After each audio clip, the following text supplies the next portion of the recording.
Hey, it's the podcast guy. Sutton United Talk Time on podcast. It's the Sutton Podcast. And there it is! Sutton United of the GM Vauxhall Conference have put out First Division Coventry City, winners of the FA Cup themselves less than 2 years ago. And what a moment to enjoy for the fans of this Surrey side. They've had their moments before, but never one like this. But the whistle goes down. Delight for Sutton United. Sutton United from the National League are through to the last 16 of the FA Cup. No longer English football's perennial non-league club. A 123-year crescendo reaches a new peak for Sutton United, who are promoted to the Football League for the first time.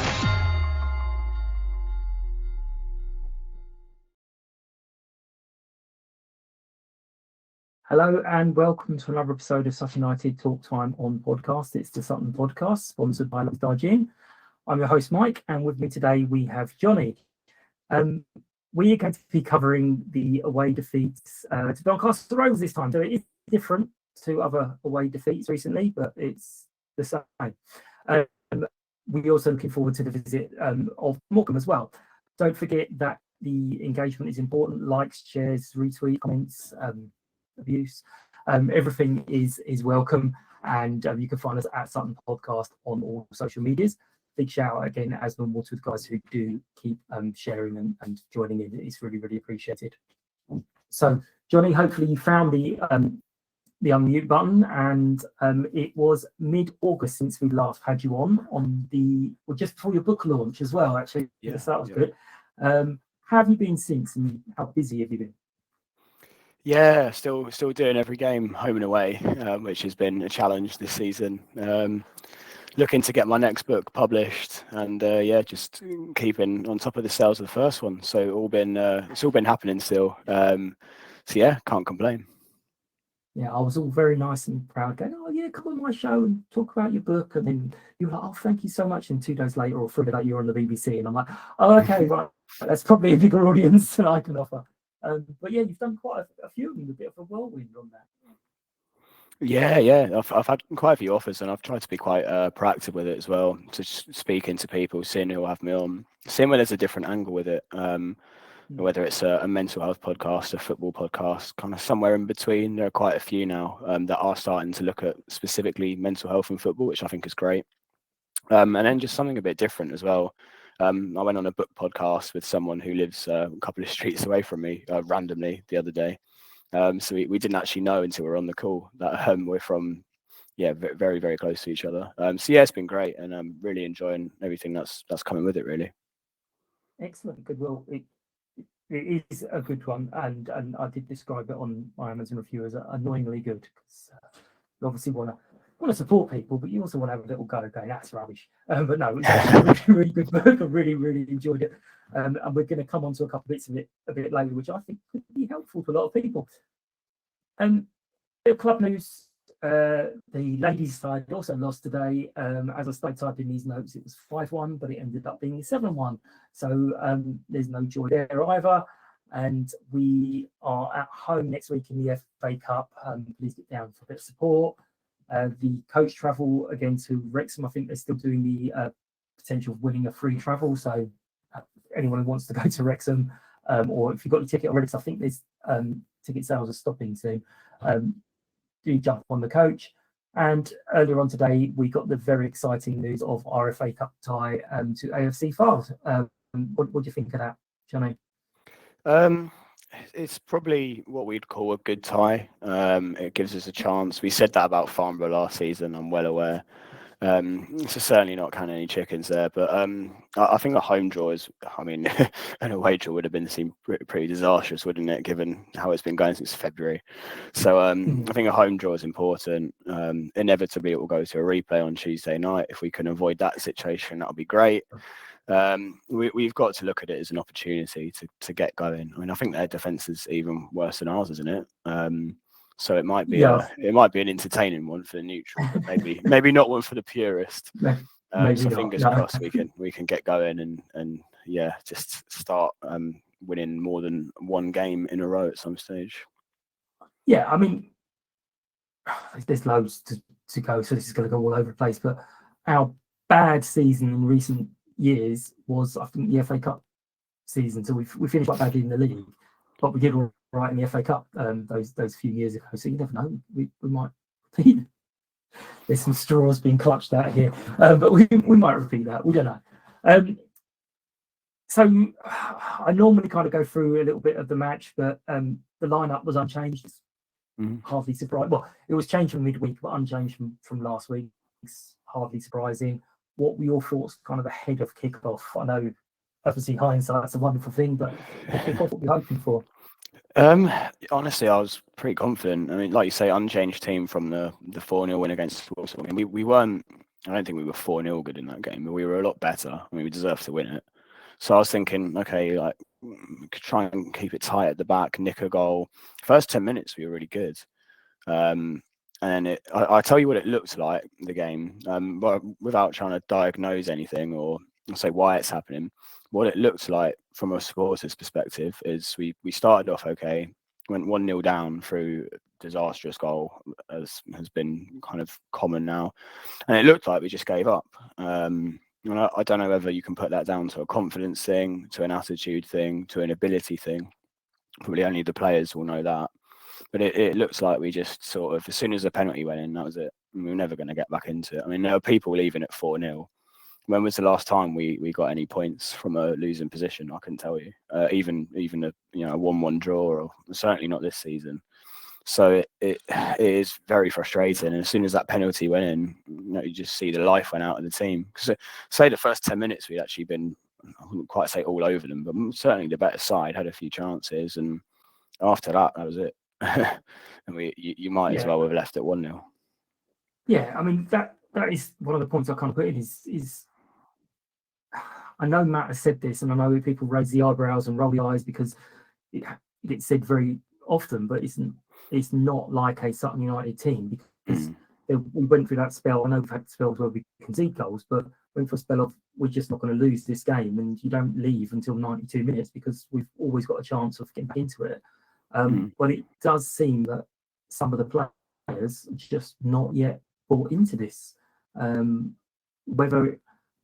had a chat with someone, and they kind of said the theory of we've always bought players from lower leagues who are hungry. And this year, although we're very excited with the quality of the players, maybe they don't have that hunger. Maybe they don't feel they need to prove themselves. I mean, I don't know what it is. I wish I could give an idea. I'm sure Matt wishes. I did have one comment on my video where I said they did seem 4-1 better than us. I think someone took that as I was making excuses, that saying, "Oh, we shouldn't have lost 4-1." What I meant is, did Doncaster Rovers look that good, or were we that bad?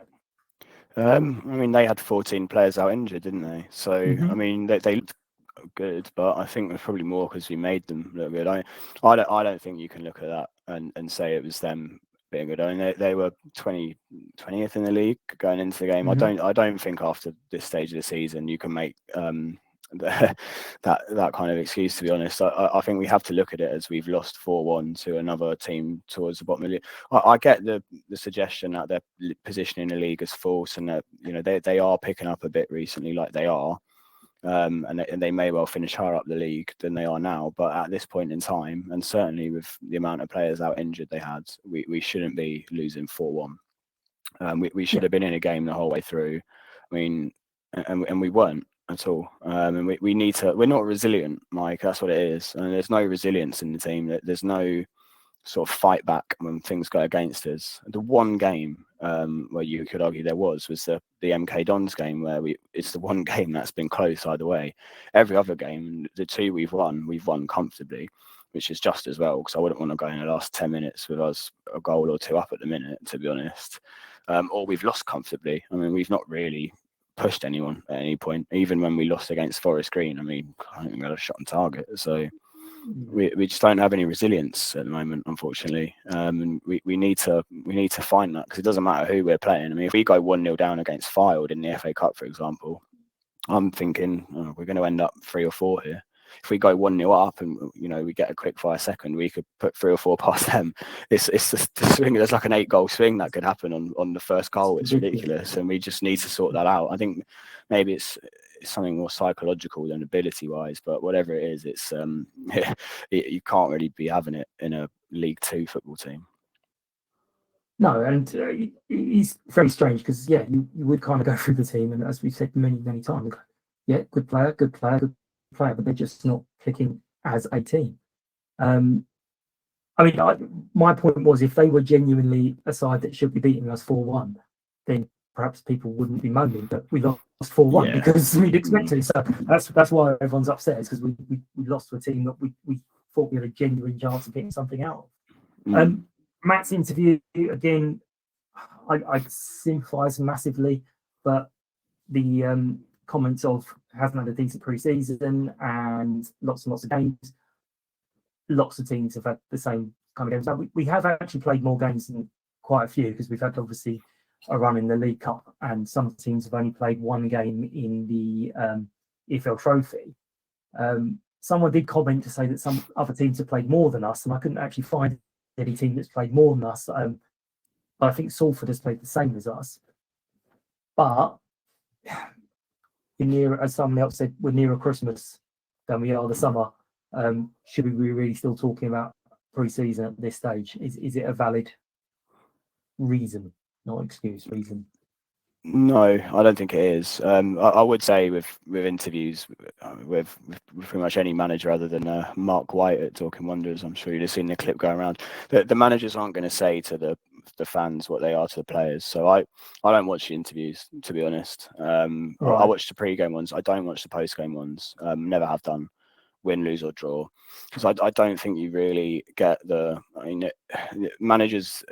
Matt included, a media trained to an extent, so I wouldn't watch the interviews and think, oh, Matt doesn't know what's going on because he's making excuses and he's defending players. He knows exactly, that I wouldn't say exactly where the issues are, because maybe we would have fixed them quicker, but he knows it's not good enough. I could tell you that much, having seen how he's worked at Sutton over the years he's been here.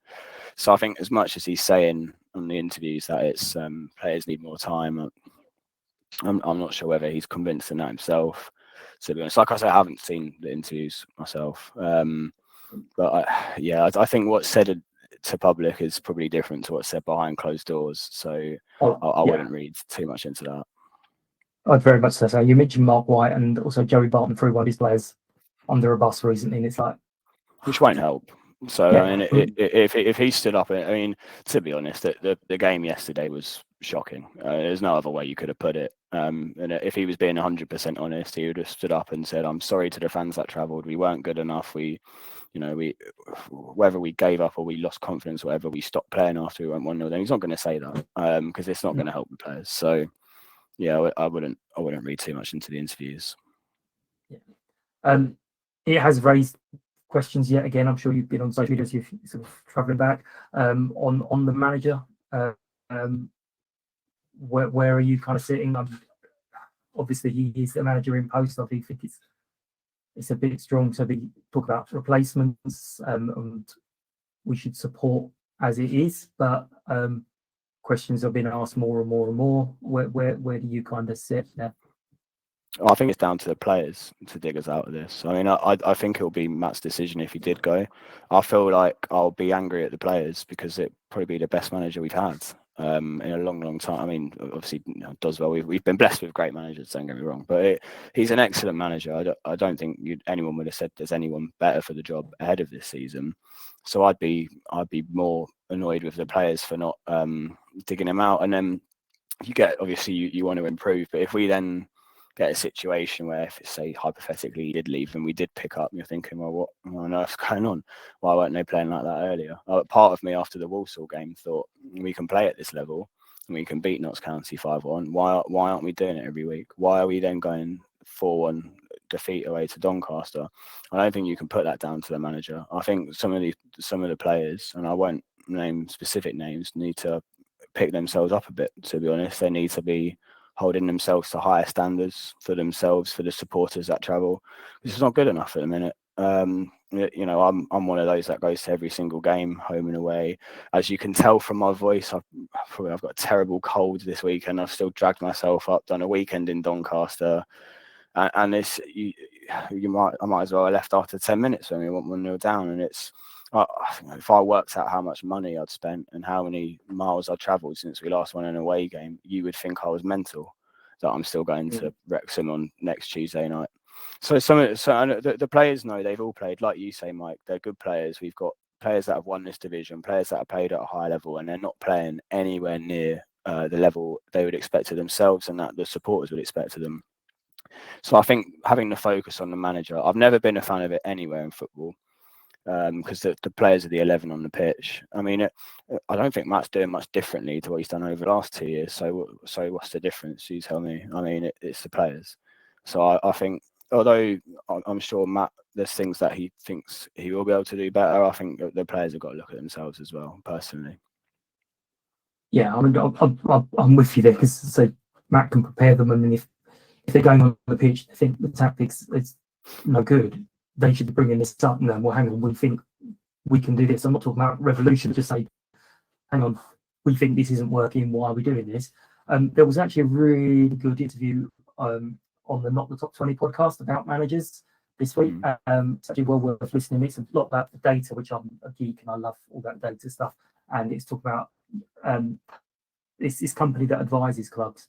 And I was very interested to hear that they advise clubs not to do anything as well, because if they say, well, actually the data is showing that you're not going to be better off with a new manager than you are with this manager. This manager's doing what they said, and they held up us as one of the examples, which I hope gets shown later in the year as a really good example. Also, there's in comments on the board, which I think is kind of crept in the last few weeks, of saying, well, maybe we need a new board with new investment, which could be a kind of case of careful what you wish for. Because we see cases all the time where clubs are struggling. I mean, you've got Reading in the news at the moment, really struggling with a potential buyover from someone who everyone's like, how on earth is he even getting close to the fit and proper test? I know board, you have good relations with them, so I'm not going to stress on that, but is it that we're the victims of our own success? If we were happy bobbling along. Absolutely, yeah, it is. We're having this conversation with some of my mates I travelled up yesterday. If we were still in the National League, if we'd never got promoted and we were still mid-table in the National League, everyone would be much happier than they are of us at the bottom of League Two, because we've had the success. That's not to say that we should be happy with being bottom of League Two, and that's not what I'm saying at all. But yeah, you do have a lot of people that are new, which is great, but perhaps don't understand the context of the club. Comments saying that it's the board I think are just uninformed. It's people want to point the finger somewhere and they don't know where or where else. So it goes at the boards. The club's well run. It's been ambitious. There's no lack of ambition. If you think there's a lack of ambition, I'd suggest speaking to some of the boards, because they will have to chat with you. They will explain what goes on behind the scenes. The chances are most people have no idea, which is fine. Don't need to know what goes on behind the scenes at clubs. Generally, people go and watch the team, have a few pints in a bar, go home. Great. There's certainly no lack of ambition amongst the boards. If they don't get rid of Matt, it's not from lack of ambition. It's because they trust him to turn things around. The club's well run. It's on stable financial footing. If we do go down, we won't do what a lot of other clubs have done. I look at Scunthorpe, where they've barely survived the oblivion with a takeover a few weeks ago. Southend the same. We won't end up like that. So certainly the one thing that we are doing right at the minute is the board and the way the clubs run. And on the pitch, it might be pretty shocking, let's be honest. But the clubs certainly run the right way. So that's not an issue at all for me. And I would encourage people that I've seen that opinion flying around on social media, along with pretty much every other sort of place you could point the finger. It's been there, and I get the frustration. Don't get me wrong, because it's not good enough, especially the people that are travelling away every week. It's not acceptable, the levels of performance. But I'd encourage people to just speak to Bruce and the board and the bar after the game. They'll chat with you. They'll tell you how things are done. They'll tell you where we want to see the club. The shameless plug, but the book I wrote, the 125th anniversary, Forever Amber. Look at some of the interviews with some of the board members in there. We want to be in League One in yeah, there we go. Fantastic product placement, Mike. The interviews are we see the club pushing on to League One. We want to develop the ground. We want to become a force in South London. That's a recurrent theme. It's not just one or two people. That's the way the whole board are looking. So speak to them, find out what the ambition is. We're not where we want to be at the minute on the pitch, of course, but certainly you can't point fingers at the board, no. Yeah, I mean, it's the same in life. Everyone, you kind of get promoted to your level of incompetence. So in every job, you kind of do well, you get promoted, you do well, you get promoted, and suddenly you're out of your depth and you don't know what the hell you're doing. So same as football. If we were still in the National League South or National League, we'd be winning more games than we're losing. And as you say, everyone would be happy. But now we've gone up, we're losing more games than we're winning. Significantly more is the problem. The question on the players, I mean, I've always said us football fans were massive hypocrites, and I will stand by that. But this isn't digging out a particular player. It's just using an example. There's been a few comments of we're missing this player, we're missing that player. All players that people have had a moan at over time. And the player I'm going to use as an example is Dino. When we got promoted, he was a wonderful, wonderful player. First few games of League Two, worst player ever. Get rid of him. He's not good enough keeper. Blah blah blah. Got to Wembley. He's a hero. He left us. It's oh my God, we're going to miss him. Then Jack did okay. Then we got Dino back. He's a saviour, and not his fault, but he hasn't been a saviour. It's not changed anything. What are your thoughts on everyone's kind of opinions of the players that have left us have been the best players in the world? I mean, Smith, I think, has scored already the same number of goals as our top scorers from last season who left us. So, what's your kind of thoughts on that? Yeah, I mean, my issue with the players will always, I'll never criticise or react negatively towards a player for a mistake. I mean, Dino yesterday had a bit of a shocker for one of the goals, but I wouldn't, when the fans are booing the team off, it wouldn't be for that. It's for what I guess I perceive to be a lack of effort or a lack of application, shall we say. Clearly, the way we're playing this season, the players haven't been performing as well as the players we've had in the last couple of years. I think it is easy. You mentioned the example of Dino, for everyone to get too high and too low, to quote what Matt says, actually. Yeah, it's more I don't think some of the players are at 100% at the minute, and that I will criticise them for, because say if everyone's making the effort to turn up to spend the money that we do and travel the miles that we do, we shouldn't be losing. You mentioned earlier, if Doncaster aren't a team we should be losing 4-1 to. No one in this league is a team we should be losing 4-1 to, I don't think.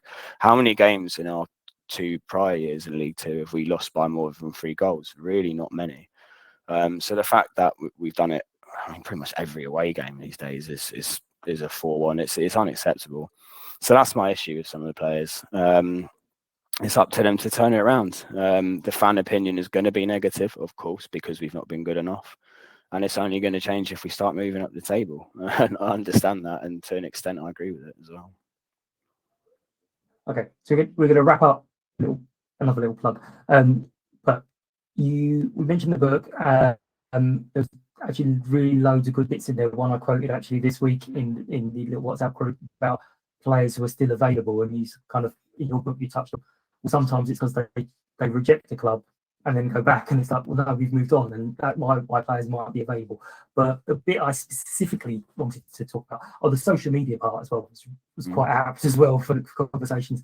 The bit I wanted to talk about is, you mentioned yourself and how you managed to not let the football result affect you for the rest of the week. And I think there's a few people who might like some hints, tips and tricks if you could do that, because it is starting to affect people quite a lot. So obviously everyone has their own different ways of dealing with things, and what might work for you might not work for other people. So don't feel like you're giving advice. Just how do you switch off and go, okay, well, I look forward now to next week? Yeah, it has been affecting me more as well, of course, because it's every week now. Whereas before, it's been more, you have a bad result one week, a good result the next, draw that, we've been quite up and down, or more up than down. At the minute, it's more down, so it's been tougher. I think I allow myself a day So Saturday, if we get beat, Saturday when we get beat at the minute, it's just to get a bit of comfort food, go home, go to bed. I don't like going out on a Saturday. I went out last night in Doncaster, and yeah, it was not the best night I've ever had. Just it was a 4-1 defeat to note. So I allow myself a day. Always try and look forward, I think. So I mean, as much as we're not confident at the minute. No one saw the 4-0 win against Walsall coming. It might happen again. There is hope. We're only 3 points adrift. Somehow there we are. So those things as well, and just try and have another focus. I think. I mean, I've been getting into cricket recently. That's helped today. I don't know if you saw, but we lost to Afghanistan, England. So I wouldn't advise that at the minute, but try and find another focus, whatever distractions that you have, and I guess value that we always say that the worst part of an away trip is actually the 90 minutes of football. So try and value what's around it. I mean, spending time with mates, chatting to people you wouldn't otherwise see in the week. If we go down, we had good times in the National League. Your mates will still be there. You'll still have a game of football every Saturday. Hopefully we'll get a few more games in London as well if worse come to worse, because there's a bit of a Northern League at the minute, isn't it? So there's always I guess silver linings just things will get better, and it's not easy because I have been struggling with it a little bit more than I have, but yeah, always trying to just allow myself the Saturday. Sunday is a recovery day, and then back on the rest of my life on Monday, and I'll put the misery of Saturday aside for another week. Fair enough. Well, there is tiny bit of hope. Since Lottie started behind the bar at Candy Green Lane, we've not conceded a goal at Candy Green.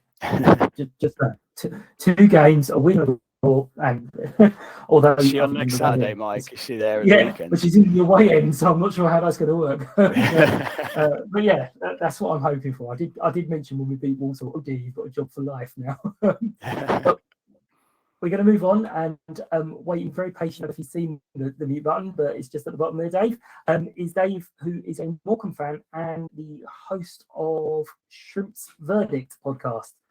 Thank you for joining us, Dave. How are you? Thanks for having me on, Mike. Evening to both of you. Johnny, fascinating insight there, and you're absolutely right about not letting the football spoil a good day out. I think that if you go in with that attitude, it's very difficult if you're a die-hard fan of a club, isn't it, I suppose? But going with that attitude, I think that is absolutely the right one to have. Yeah, we used to have a group of fans, I mean, many years ago when there were only like 20 of us. They used to do like specific things. When they went to a seaside town, it was always like a crazy golf tournament, or they went off to like museums and look at different things. So I was like, that's a good little thing to do as well as the football, because it's not always good. And you guys had it last year where you had a relegation. I mean, yourselves and Appleton have always been sort of held up as examples to us. Look, isn't it great what these smaller clubs can do? And then you both got relegated in the same bloody year. But tell us a little bit about yourself and just your kind of history. What got you started supporting them? Well, I was very lucky to have a job at the local radio station for Morecambe and Lancaster going back about 15, 16, 17 years ago. Covered Morecambe during the era when they got promoted from the conference into the Football League in 2007, and a few good years then. I then left to do other stuff. I came back 2.5 years ago, and again lucky enough now to be able to follow the Shrimps home and away and to commentate and report on them. So yeah, it's been quite the journey. Excellent. And I've had to throw all mine out in the bin because it's not working this year. But do you have any kind of traditions or superstitions that before again to make things swing your way? I think in terms of, yes, I do actually, without trying to be a bit anarchy about what goes on in the inner workings of a professional football stadium press box. But yes, I get things out in the same order. I plug things in the same order, in the right way, and that kind of thing. And I've got a lucky pen as well. I've not quite got it with me, I don't think, but I've got a lucky pen, and it's certainly been lucky this season because every time I've used it, we've got a positive result. So it's definitely coming to South London on Saturday. these things work. People don't understand them. So, I mean, what's your? I mean, you may have already said this actually, but what's your all-time sort of favourite memory? What's your go-to Morecambe story of why you go back? There's a few. I mean, being a Morecambe fan, I suppose in many ways, it's similar to being a Sutton United fan. It's making it to an extent against the odds, isn't it? Now, certainly when we got promotion in 2007, it was the first time that the club had ever been in the Football League, and I think this is what the 16th season that the Morecambe have been a Football League club. So it's been a bit of a dream, really. I think many Morecambe fans will remember the goal that Danny Carlton scored in the playoff final at Wembley, which hadn't long reopened. The new Wembley hadn't long reopened when Morecambe won the playoff final against Exeter back 17 years ago now. So that goal is etched in people's memories. Obviously, getting up through the playoffs in the final back at Wembley again against Newport County a couple of years ago with the Carlos Mendes Gomez penalty in extra time to get us up. That was a fantastic day out, and that was just as we were coming out of COVID as well. So just as fans were starting to be allowed back into football stadiums, and then loads of great days out, away days out in League One. Of course, there's loads of massive clubs in the third tier. It certainly was when the 2 years that we spent in there, and there are now, of course, going away to Sheffield Wednesday and Derby County and Portsmouth and Ipswich and Barnsley and all these other big name clubs. Loads and loads of great memories. Yeah. Yeah, I mean, we touched on there again, John, as bad as it is. We had football taken away from us, so we do have rubbish football to watch, but at least we have football to watch. So it was a very tricky time about it. So Dave, what if you could change one thing about the club, on the pitch, off the pitch, stadium kit? What would you change? I think everybody would change the current ownership and financial situation at the club. There's no getting away from that. Just hearing you, I was quite jealous actually, hearing Johnny talk about how good things are off the field. Obviously, it's not quite going to plan on the pitch for you guys at the moment, but talking about a stable board, and if you went down, you've still got the money to survive, and it would be okay. And that's, I think, the scenario that Morecambe want to be in, and that's a lot of the reason why we got relegated from League One last season was lack of investment, and it's been going on for far too long. Our club got put up for sale nearly a year ago. There was one particular buyer who it was quite clear he was never going to pass the fit and proper persons test, couldn't prove that he had the money to complete the takeover. So that dragged on and on and on for many months. And we're still in this sort of limbo situation now where we've got an owner who wants to sell, who needs to sell. And until that's completed, we can't really do much more than what we're currently doing. So I think if I could change one thing, I think it's the same as any other fan listening to this right now. We would sort our ownership issues out for the better, and then hopefully we can move forward. Yeah, I mean, obviously things on the pitch is always a priority. Last couple of seasons, I've had loads of conversations with different people, different podcasts, and I always feel very kind of like, I'm really sorry to say this, but our board are actually basically fans. I mean, they've all come up pretty much through the supporters club as fans, and now they're on the board. Most of, I think, one or two on. So yeah, we are very lucky, and we did have a little bit of a conversation. No one's actually even sure if our chairman, who's been in charge for about 30 years or just over 30 years, has actually sacked a manager or not. We're not entirely sure if he has or not. We can't work it out. You might not know what today. But this season, what's it been like for you guys, the highs and the lows for this season so far?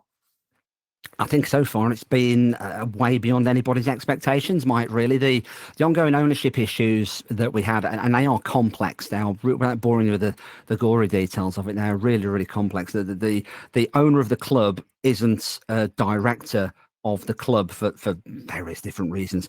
So the board of directors and the chief executive run the club day to day, aren't the financial people, if that makes sense. So that's added to the mix as well. So at the end of last season, we were in the position where we had to let everybody in our squad go. We came within a whisker of survival. If we'd have won our last game of the season, we would have not been relegated. And so that was a bit disappointing, really. But we started the summer with only 6 senior players in the squad. Not much of a budget to get players in. So the manager, Derek Adams, and his assistant, John McMahon, they decided to go with youth.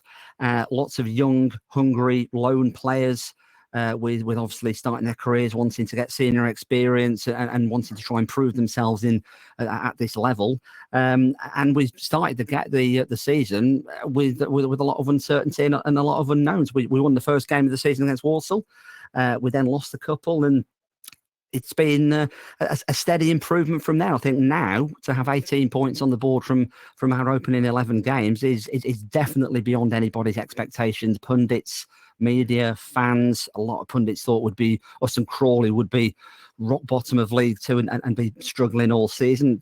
That's definitely not going to be the case with Morecambe. We're going to be absolutely fine. It's just now, I think, a case of how high we can finish. So we've got a very young squad, mate, very unproven in many areas, but so far delivering the goods. Unbeaten at home, 5 wins and 3 draws so far.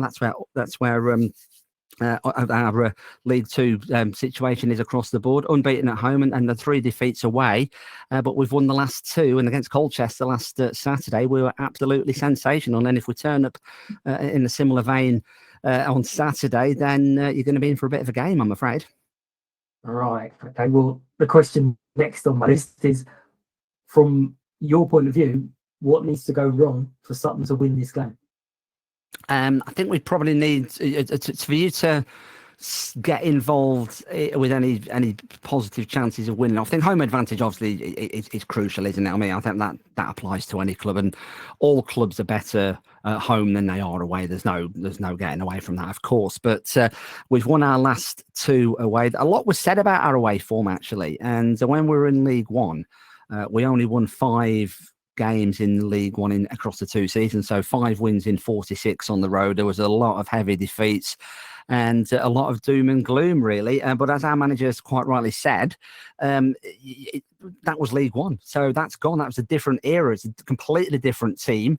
And when we got promoted 2 and a bit seasons ago, our away record was actually pretty good. It didn't start great away from home, have to be said. We lost our first 3 on away, but there were various reasons for that. Not all of them were ability reasons by a long stretch. But I think for you to have a chance on Saturday, you're going to have to make full advantage of home advantage. That's goes without saying.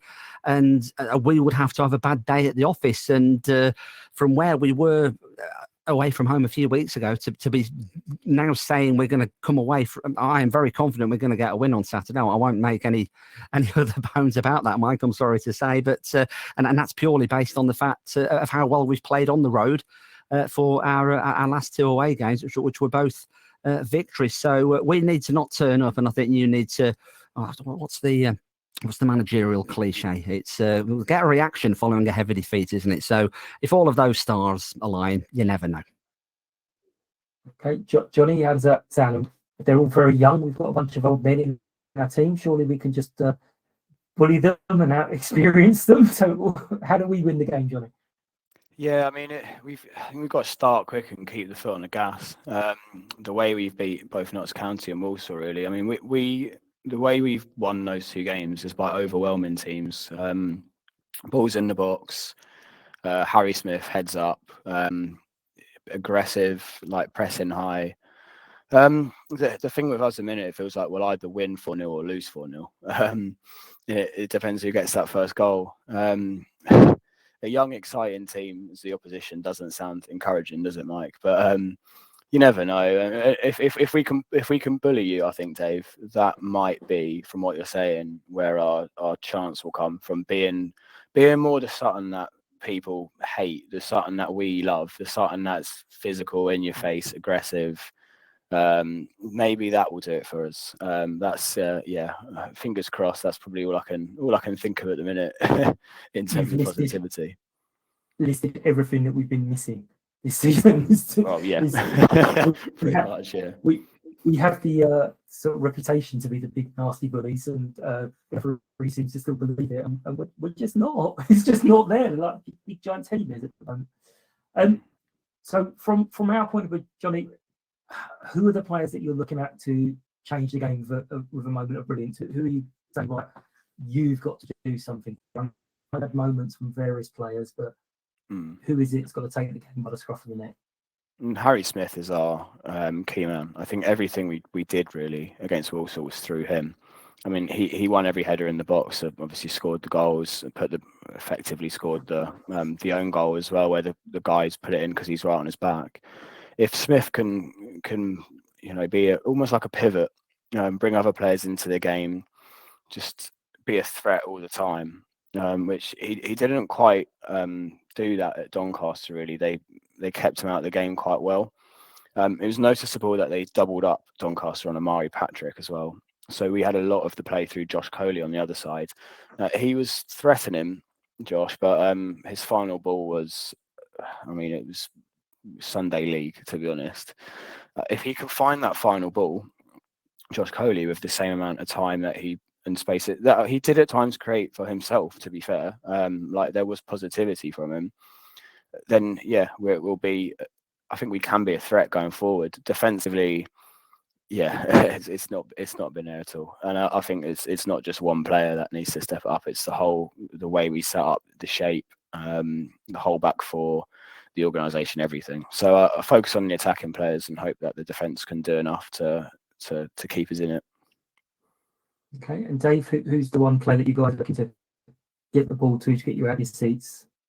Well, it's interesting what Johnny says there, Mike, because statistically, we are the fastest breaking attacking team in the whole of the 92, and that's according to Opta stats. So that's one to perhaps keep an eye on.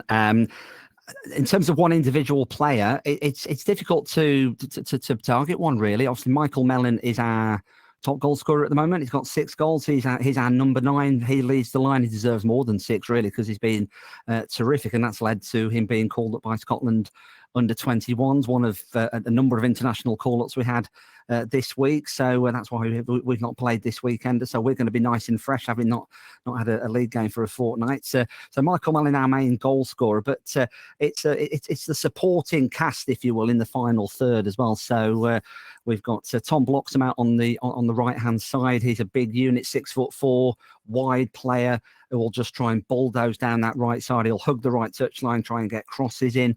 JJ McKeon might be one to watch as well. He scored a hat-trick for us against Colchester United last Saturday.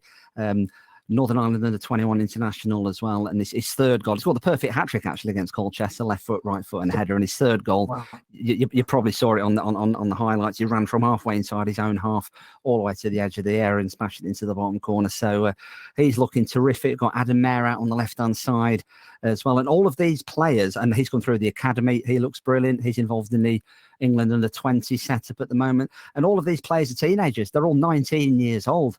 And I suppose part of me thinks, well, we need some more experience. You can't rely on teenagers and youth to get us through the whole season. But game by game, they are gradually getting better and better and better. And the stats are bearing that out as well. We are, I think, creating 3 times the number of shots on target than we were 5 games ago. We are equally as good defensively as what we were 5 or 6 games ago. So it's all starting to come together, really. So from our point of view, it'll be whether or not you can keep our young attacking quartet, quintet, call it what you will. If you can keep those quiet, then you might be halfway there. So you don't win anything with kids, is that what you're going with? It's all down to Mike, isn't it? And it's not one I share personally. I think where Morecambe are concerned, in the summer, with some of the early signings, they were experienced players who had got hundreds of games of Football League experience and so on. And you think, well, you've clearly been bought to play every week in League Two. And a couple of those players have barely got on the pitch this season because the young players who were signed later in the window, they've taken the chance and they are currently undroppable. So yes, we invest in youth. We believe in youth. We're a very hungry team, and we are very, very, very fit as well. So if we need to get a goal in the last 10 minutes and you are flagging, then we'll just keep going to the end. So I think that's another reason why we've done as well as we have done this season. So we are a threat. We were terrific against Colchester last time out away from home. If we can play to anywhere near that level, I would expect us to win the game. Unfortunately for you, you'd expect me to say that though, wouldn't you? I suppose. Yeah, and I'm feeling very much of a calmer thing, because in our first season I was going on a lot of shows saying all these like we're doing really great, and I was really upset. But never mind, I don't mind. I'm good. Right, I've invented a whole new scheme. You are plucked to jump into the changing room for 30 seconds before the players go out. What's your message to the players? I'll start with you, Dave. What's your message to the players, and what's your scoreline prediction? Message to the players, just as the bell rings, Mike, is quite simply repeating that message. Play as we've been playing the last couple of away games, passing the ball, pressing high, and hitting with lots of pace, lots of quality, and creating those chances.